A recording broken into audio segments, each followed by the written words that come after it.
once we had that hearing aid, they said, you know, you can feel free to transfer to ROT. You have enough to get by now. And then I transferred over there, and then my hearing went away. And I used closed captions, and by that time I had a little bit of sign language. So I used a sign language interpreter for some, and just improved my skill as I needed it. Right. I mean, you were thrown into the fire, literally having to learn that as fast as that. I'm going to start this official interview, though, because if I don't, then I'll forget that I have to actually do our introductions. Oh, we don't need introductions. You know me. I know you. I know, but our listeners don't know who you are. So I'm going to start now. Right. So for those that are listening, Peter and I have been talking for a while, but I want to stop for a moment and actually introduce who our guest is today. Peter is a friend that I met a couple of months ago now.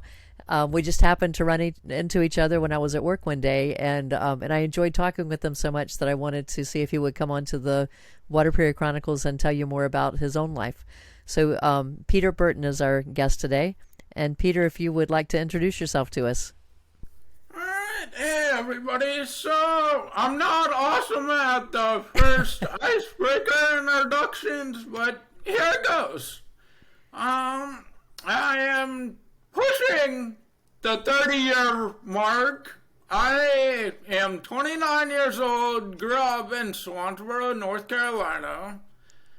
I went to Rochester Institute of Technology in New York for college, graduated from there, moved back to North Carolina after marrying my wife, then fiance, Cassie.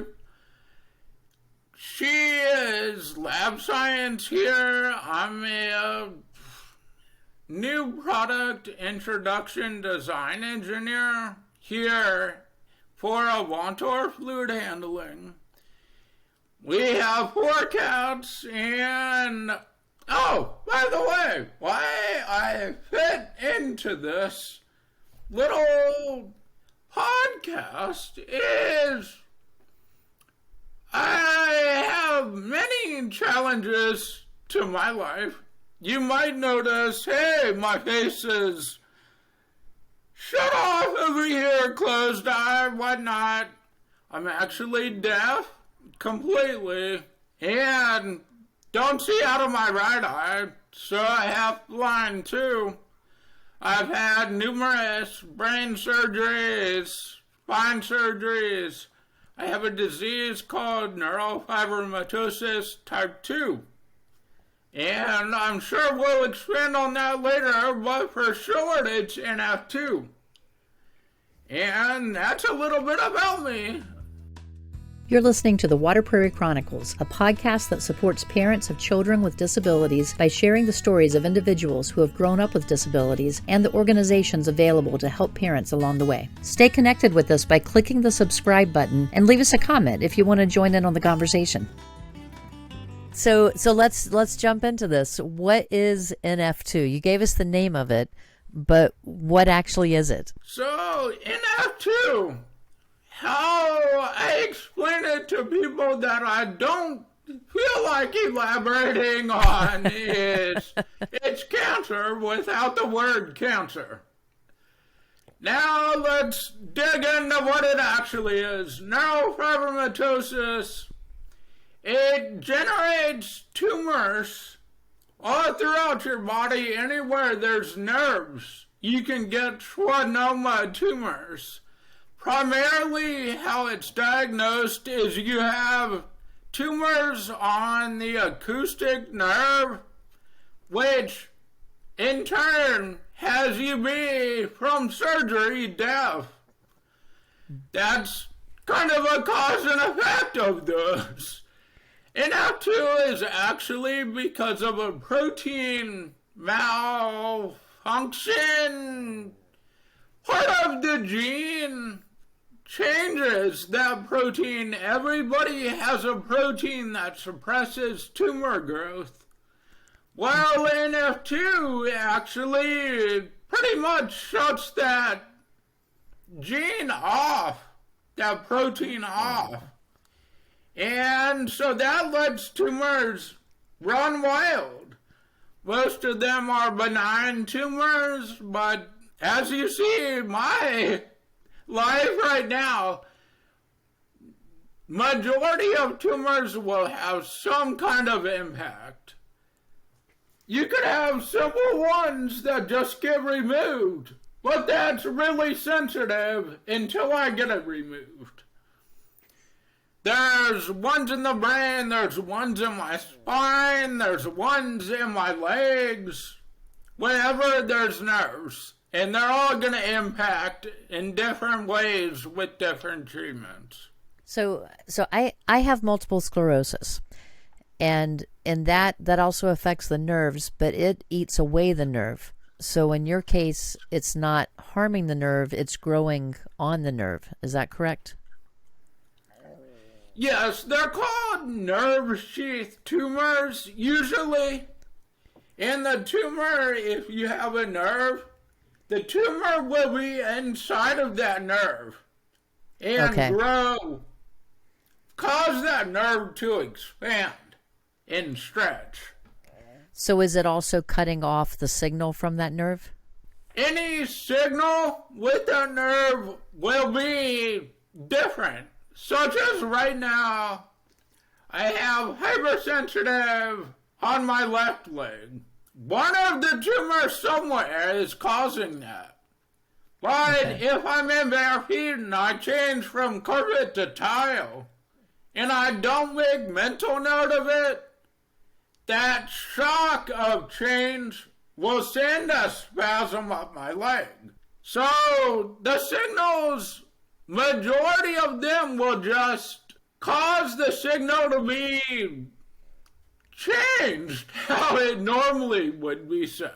I know the body's nervous system is incredible the way it works, and it can retrain itself sometimes too, depending on which nerves are affected. I know I haven't experienced it, but I know with MS, you can feel like your foot is on fire and nothing is happening, but it's just the signal that's coming with the nerves. And that's a lot of how NF2 is. It'll send those, some people have almost the equivalent of phantom pain. But they don't have an amputation. Like you said, just out of the blue, your foot's tingling or whatever. For NF2, how rare is it? You had told me, but if we can share this for our listeners. So, if you want statistically, it's about 1 in 30,000 people. NF2 is actually a lot more rare than NF1. NF1 is a lot of outer tumors. Some of the listeners might actually know someone with NF1. A form of NF1 or a form of neurofibromatosis in general. NF2 is so rare because it's genetic inside, and there's no way to track it. Is it an autoimmune, or is it genetic malformation, or what? I'm not sure how to ask that question. It's just genetic mutation. Normally, it's hereditary. Okay. But as I said about that protein, anyone could have NF2 because we all have that protein that suppresses tumor growth. NF2 happens when there's a mutation and causes that protein to not act the same way. When did you first know that you had NF2? So that was a blessing in disguise. When I was right after my 15th birthday, I was playing soccer. And I was in a soccer tournament and had a foul on a kid, whatnot. The kid retaliated the next play and knocked me out with his elbow. And got knocked out, didn't play the rest of the weekend. I tried, but wasn't stable on my feet or anything. Wow. Went to the doctor. Doctor said, you have a really bad concussion, but I think something's not right with how you're reacting to tests. I'd feel better if you went and got a CAT scan. So I went and got a CAT scan. The CAT scan only showed blobs in my brain. So with what happened and how I was reacting, they said, you have a brain bleed. Go to the ER right now. Have an MRI. I had an MRI. It showed the acoustic neuroma tumors in my brain.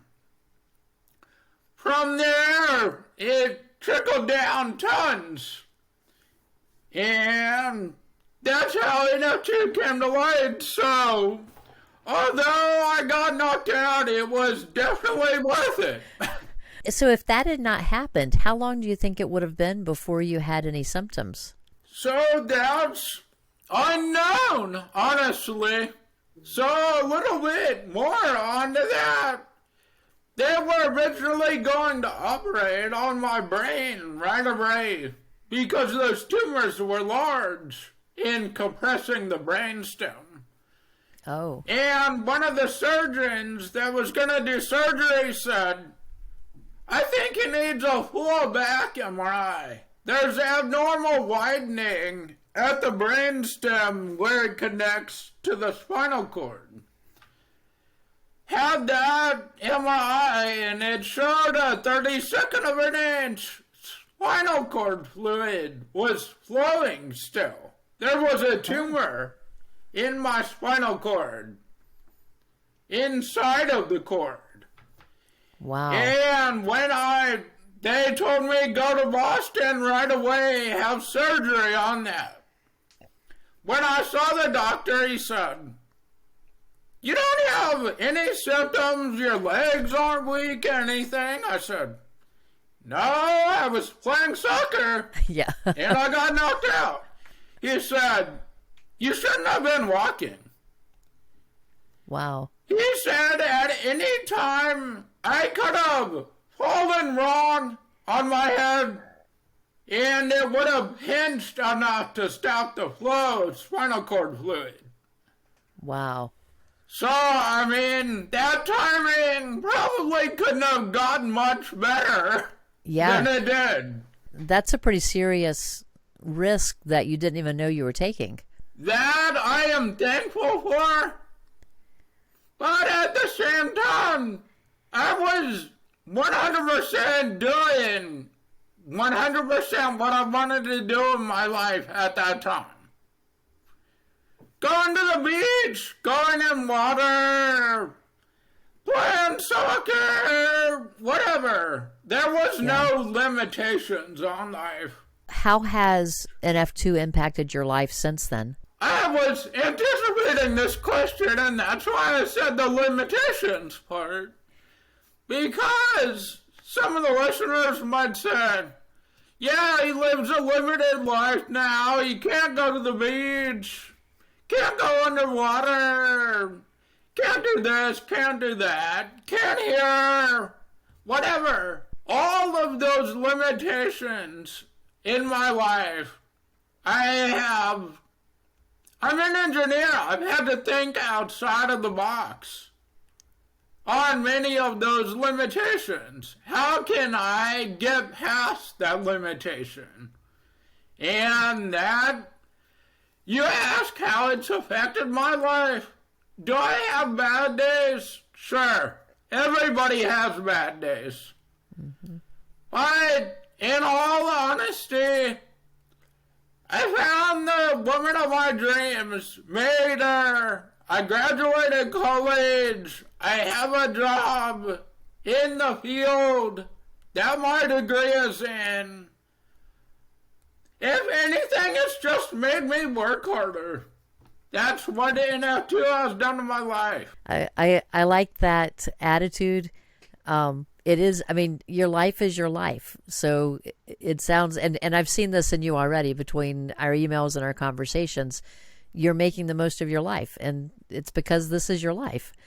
And I like that positivity that you're spreading to others too. I think it's important that some of our parents and even older children who are listening to this hear that.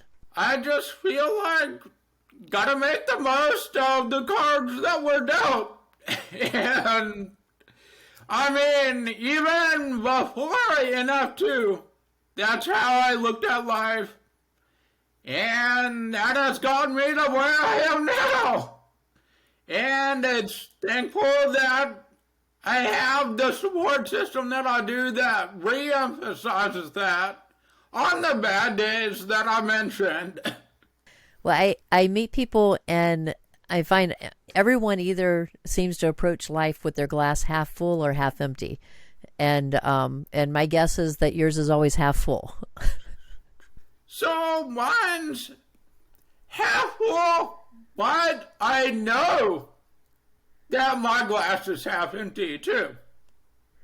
And I know that's a weird answer, but it's about recognizing what's in front of you, recognizing what you still have, what you're still able to do, and making those two one. And that's how you're going to get through life. Thinking about your deafness, you talked a little bit earlier before we started the official interview about when you had started college. Can you just kind of summarize that again for me as far as if you had any warning ahead of time and how the change was from your hearing to your hearing loss? I would say it started before I even graduated high school. I was 16 or 17. I had my first brain surgery. That in turn made me deaf in one ear, so I was half deaf. At that time, I started learning some sign language at a community college, what I could still hear. So I wasn't all about sign language. I could still hear, I was fine. Then around the time of college, before I started college, I had proton radiation.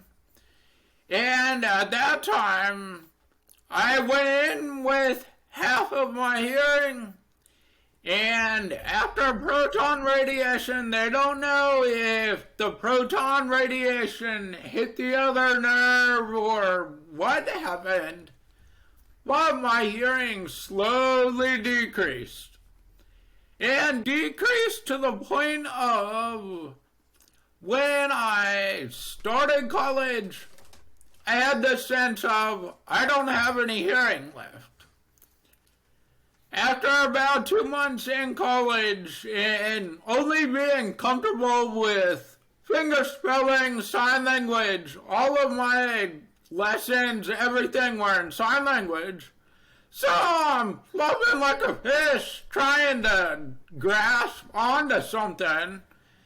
And audiologist at college, Catherine Clark, said, why don't we try an amplifier?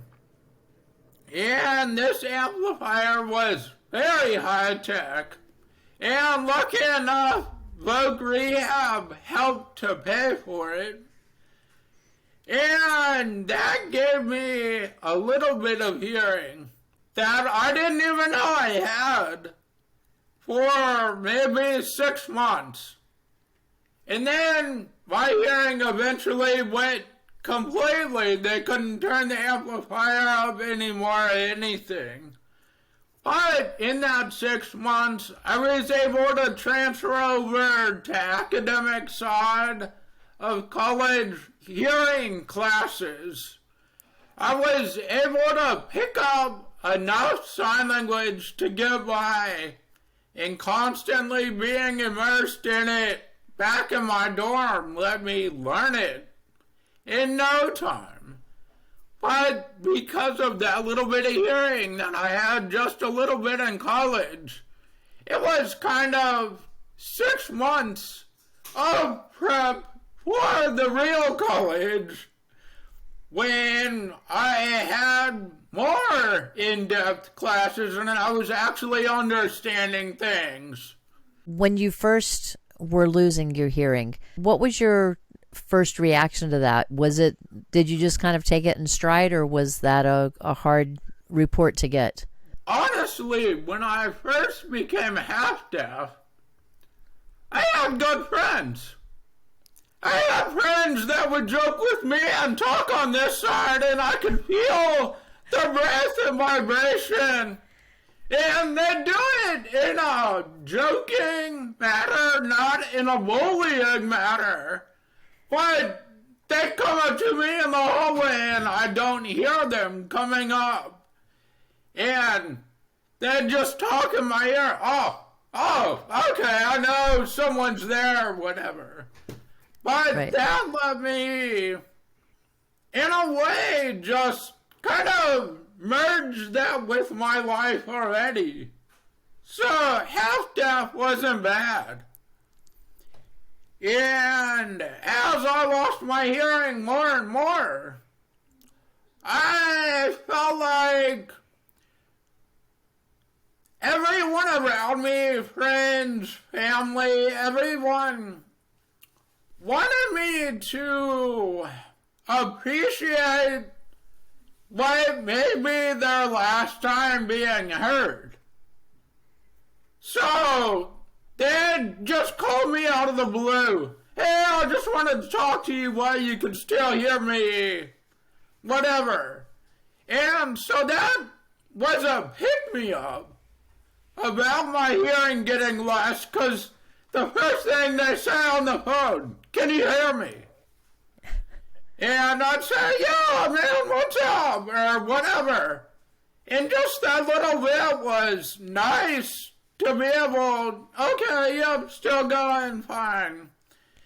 And once my hearing went away, I mean, for that stretch of 2 months, I was a little miserable with complete hearing loss because it was just a shock. I was starting college. I said, wow, this is my life now. How I met my wife, we were in a little meeting at the start of college, and I didn't know her, and I said, hey, do you understand this? I finger spelled all that. And she said, yeah. And turned back. And it really opened my eyes to, this is another limitation in life. I gotta get above this. And after those 2 months, figured out the amplifier. I still remember what my wife's voice sounded like with the amplifier. I still remember how things sounded. Like being given that little bit of hearing after 2 months of no hearing made me mentally sound that, hey, I know what's coming. Let's appreciate what I have right now until that happens. Yeah. So I guess I got lucky being able to see, like, people that maybe die in surgery, but then they're resuscitated. And sometimes they have afterlife things. They're lucky to have that experience to know, hey, what's on the other side. Interesting. Yeah, I never thought about it that way, that the time that you got the hearing back with the amplification would have given you a buffer of knowing, having experienced it for a short time and then getting it back for at least with the amplification was almost like a grace period there to give you some extra time. I don't know if it was luck or, hey, my last evo of hearing or what, but it was definitely a big benefit. We've referred to you learning ASL because you were finger spelling and you've learned ASL, and you started learning at the community college first, right? When I was at the community college, I still had half that hearing. So I didn't feel like I needed it. And once I was at college, every day I had a deaf roommate. And signing with him in the morning, in the evening, whatever. Picking up little bits that I could from him. And then I got that amplifier, and that helped me to grasp on to sign language with the sounds, with anyone talking, following sign language. It was a quick learning experience once I needed it. Compared to community college, I didn't need it. So I learned it, but I didn't use it. Well, I would equate that with any language that you're learning. If you study French in school, you may learn to speak French, but you're not thinking in French. You're not immersed in it. If you go to France and you live with a French-speaking family and nothing else, you're immersed in it. So then you have to learn it. If you want to communicate and be part of the world around you, you learn it. So having learned the reality that you need to learn this probably made that easier for you. Yeah, for sure. This Hello. is Cassie. Nice to meet you. Who was way back when that I mentioned about the start of college. That she said, right. Yep, I understand, kid, don't talk to me anymore. Well, she changed her mind at some point. After enough persistence. I did have some experience with ASL, so I understood some of it. Yeah. Okay, so let's get back to where we are now. So we've talked about some of the tools earlier too. Are there any other tools that we haven't mentioned that you found helpful? I feel like that live Transcribe app is the golden tool. It helps so much with everyday life. Of course, the alarm in the morning, the bed shaker, and flashing lights. In an apartment, I don't use tons of different things other than that alarm, live Transcribe, and the captions that are letting me talk with you now. So for the captions, are you using just the built-in captions, or are you using a separate program? So it's just on Google Chrome. I go on settings, advanced settings, accessibility, and you can turn on live Transcribe with Google Chrome.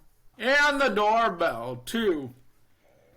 A doorbell mounted outside, and when someone presses it, it'll flash a light to let us know, hey, there's someone at the door.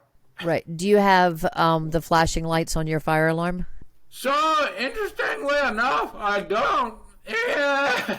Last year, there was a fire in our apartment building, and I didn't know, and I was work from home. The fire was on the floor above me, and I smelled a little bit, but I thought somebody was smoking in the vents.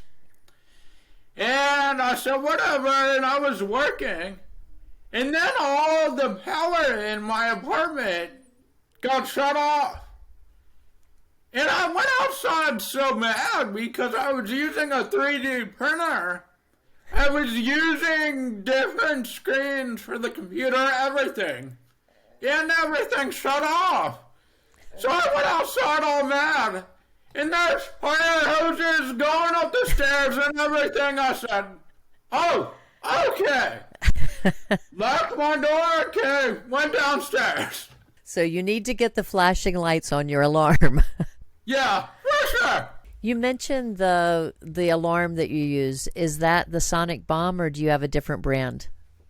Yeah, it's the Sonic Bomb. There's a lot of different ones. Sonic Bomb, Sonic Boom, Sonic Shaker, whatever.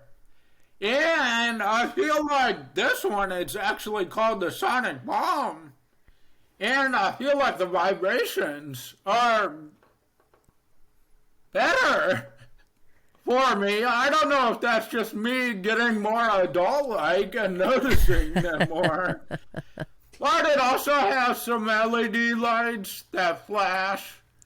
And it makes noise. And my wife gets mad at me if I don't get up, so...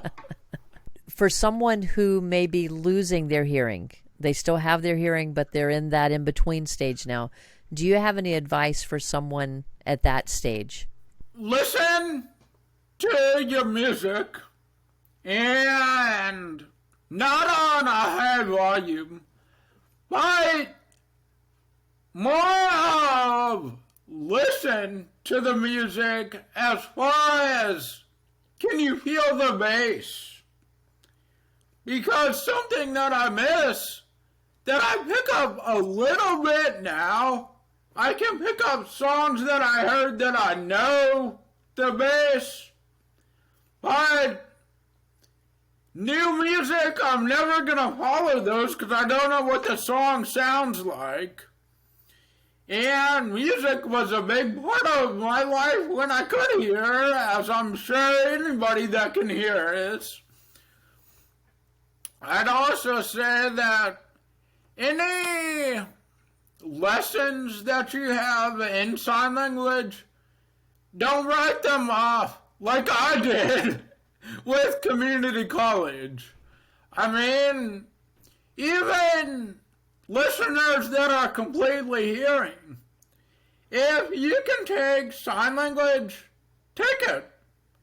Because you never know when you're going to be in a situation that you can use it.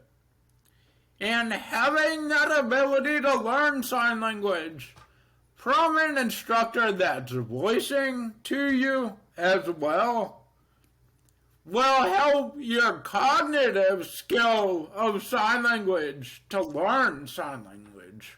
So for work, I want to talk about that a little bit.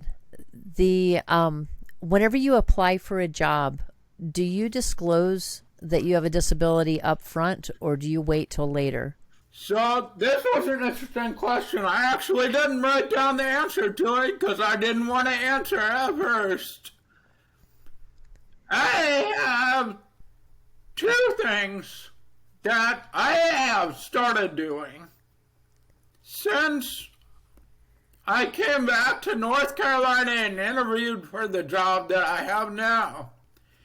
And that's on the application, on the paper application, there's always a question that says, do you have or have you had a disability, and they list all the disabilities or whatever. I mark yes. Then I get looked at for a phone interview. And, okay, I use captions on my cell phone.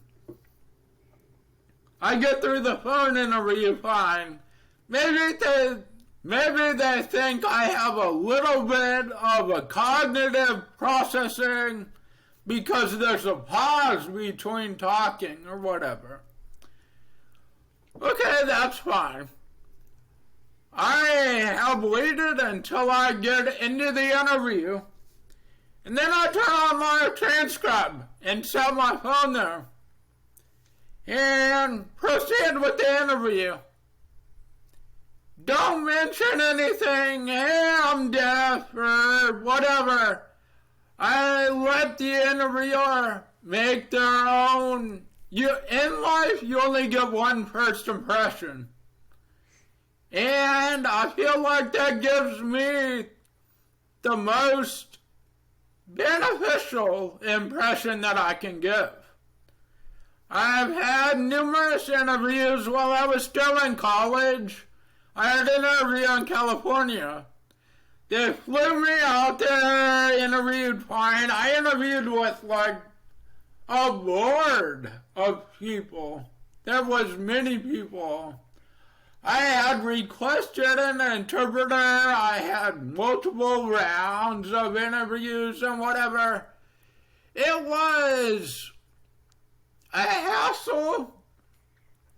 And I feel like, in turn, in one of my interviews, I had a staged interview that I had asked for an interpreter and whatever.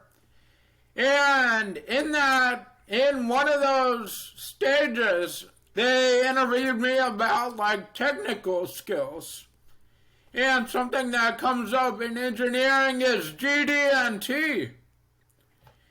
And I told them at the start, I said, I have not been in depth in GD&T. I took this 3 years ago. But I feel comfortable that I'm going to understand the symbols now. Fine. Okay. But the interpreter interpreting, trying to look at the paper, understand the symbols and whatever, doing all that, there was some communication loss. And in turn, that almost put me directly in the avenue of, well, he doesn't know what he's doing. Okay. Because they provided all this, they were understanding of this, and now this is happening, or whatever. And so I found share enough to get by.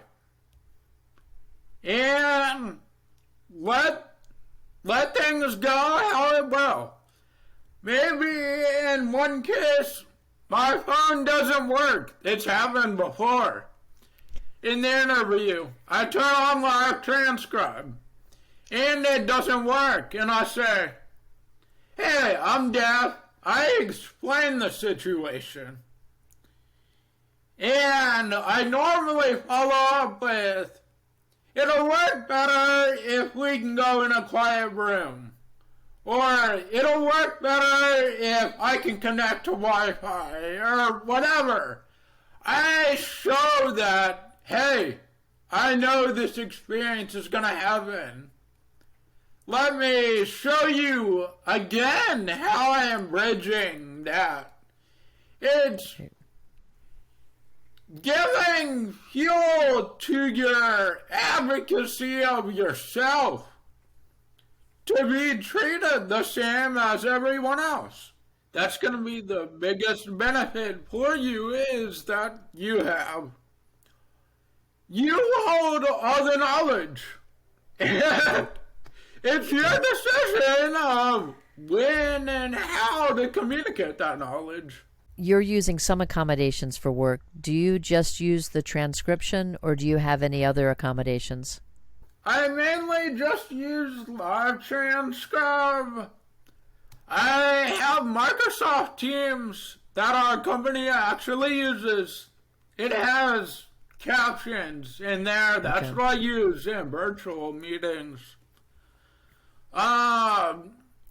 Something that is my field specific, I have my boss tell me, I want this, this, and this. In my field, I have the ability to draw that in 3D. And that 3D does the communication for me. It communicates any problems that he sees, anything, so it helps for presentations or whatever if you can convey things to where talking isn't needed. You mentioned Voc Rehab, and for those that are listening, that's vocational rehabilitation. In North Carolina, that's what it's called. In your state, it may have a different title, but you should have some agency that's doing the same type of work with you. So, Peter, with Voc Rehab, did you have a job coach or anything like that? I had a job coach at the exact same time that I applied to this job currently. And so it was more or less a resume review. Okay. And I sent that the next day, and okay. But I do know that Voc Rehab will help to advocate for you. If you don't feel comfortable in interviews, in the interview process, they'll have you do mock interviews so that you can get affiliated with the pressures that, hey, they're going to ask me all these questions. How do I address those without seeming nervous about them or whatever? Yeah. I'm glad you were able to get connected with them because I think they offer a lot of good for the students in North Carolina. They have been a blessing even from when I became deaf. I mean, like I told you about, there are samples of things showing you all the different technology. That opened up a lot of doors just for learning what's out there.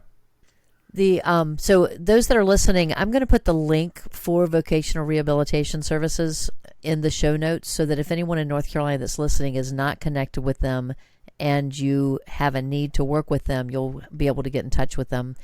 And if you're a parent listening, when your child is 14 is when they can begin working with your child, and you can refer them for that, or the school can, or the child can themselves. So there are many different ways to get connected with them. You don't have to go through a pre-screening process. You just need to make the referral, and then they will take it up from there. So, Peter, for our listeners who have any questions for you, if they want to ask you anything specific, or if they have want more information about anything that we've talked about, do you have an Instagram account that you would want to share? I actually don't use Instagram, but if you would like to include my email, something that may be beneficial to the parents, if you're worried about what do I do as a parent with a deaf child, how do I help them? I'm sure my mom or dad would be willing to connect with you guys to answer any questions. I mean, even in the NF2, my dad has numerous times navigated with new NF2 patients and their families.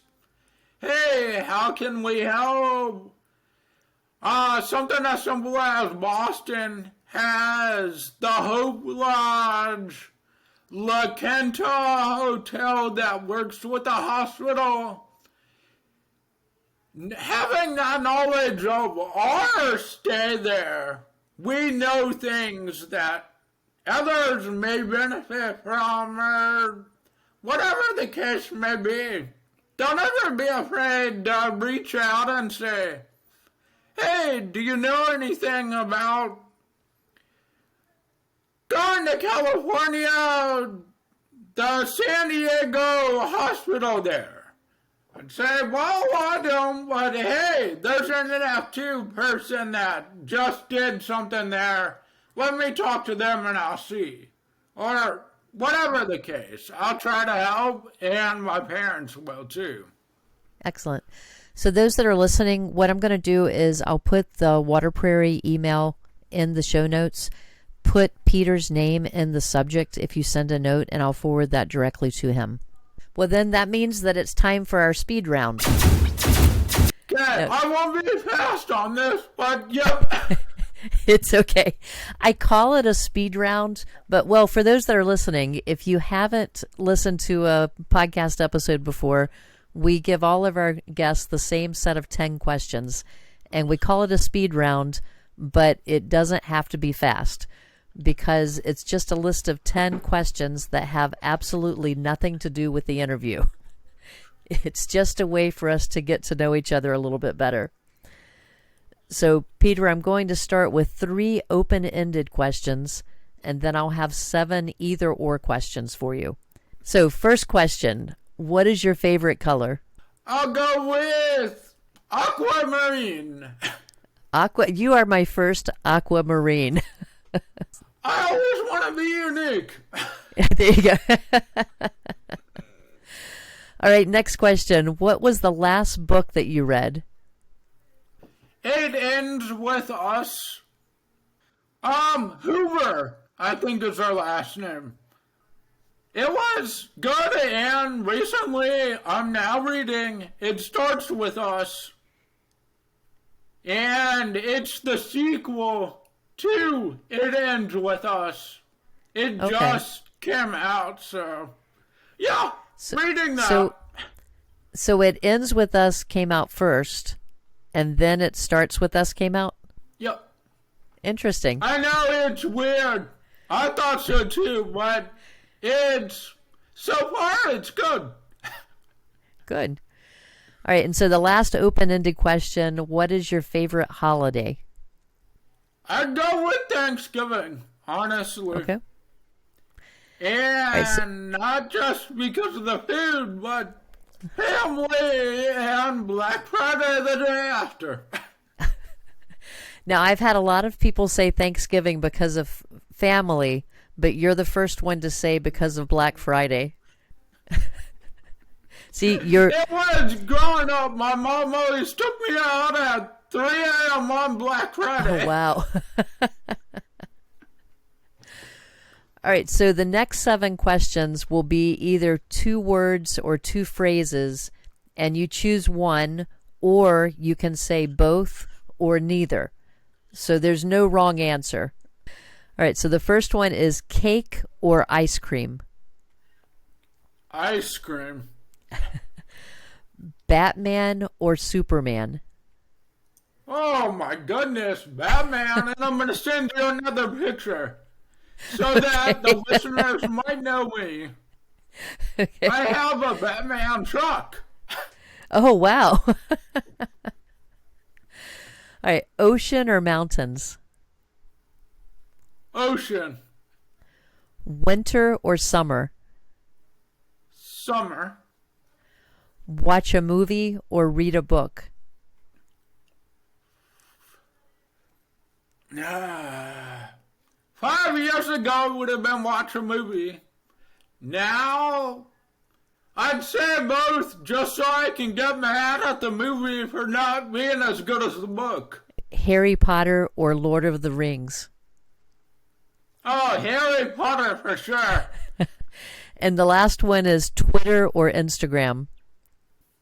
I'd probably go with Twitter. Peter, thank you for being on the podcast today. I appreciate you sharing your story with us and giving us some useful information that both parents and children who listen to this will be able to use in life.